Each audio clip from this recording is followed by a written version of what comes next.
Baucis and Philemon. Hmm. Jupiter, disguised as a mortal, came to this place, and Mercury, the staff-bearer, came with his father, having laid aside his wings. They approached 1,000 homes, seeking a room and rest, but bolts barred 1,000 homes. However, one received them.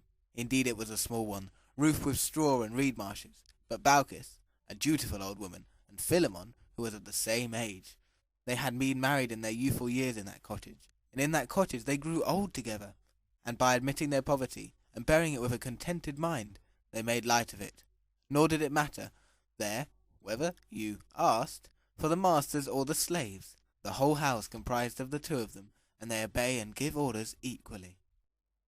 Therefore, when the gods arrived at the small house, and entered the low door by lowering their heads, the old man told them to rest their bodies on chairs that he had laid out for them, over which Baucis, bustling round them, threw over a rough covering.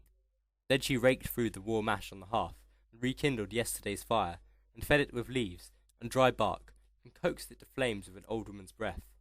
Then she brought down from the roof space finely split sticks and dry twigs, chopped them up, and put them under her small cooking pot, and the vegetables, which her husband had collected from his well-watered garden, she stripped of their leaves. Philemon lifted down with a two-pronged fork a smoked back of pig, which was hanging from a blackened beam, and he cut off a very small part of the back, which they had been keeping for a long time, and in the boiling water made tender this part which had been cut off. Meanwhile, they while away the intervening time with conversation, and prevent their guests from noticing the delay. There was a beechwood bowl there hanging by its sturdy handle from a nail. It was filled with warm water, and the visitors washed and refreshed themselves in it.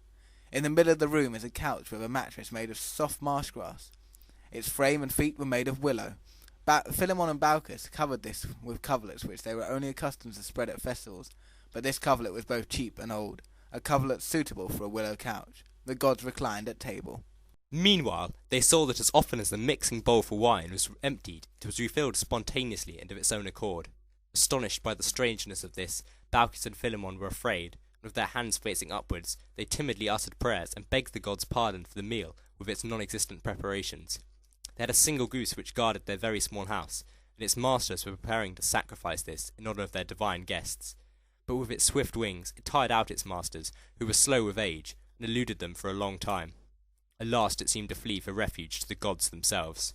The gods forbade that it be killed, and said, "We are gods, and this wicked neighbourhood will pay the punishment it deserves, but you will be allowed to escape this disaster. Just leave your home, and follow in our footsteps, and go together with us to the heights of the mountain." They both obeyed, and supported on their sticks they struggled to climb the long hillside. They were as far from the top as an arrow fired in one shot can go. They turned their eyes, and saw in the distance everything submerged in a marsh. Only their house remained. And while they were gazing in wonder at those things, while they were weeping at the fate of their neighbours, that old cottage of theirs, which had been small even for its two masters, was turned into a temple. Columns took the place of its wooden supports. The thatch turned yellow. The roof seemed to be made of gold. The doors were carved and the ground covered with marble.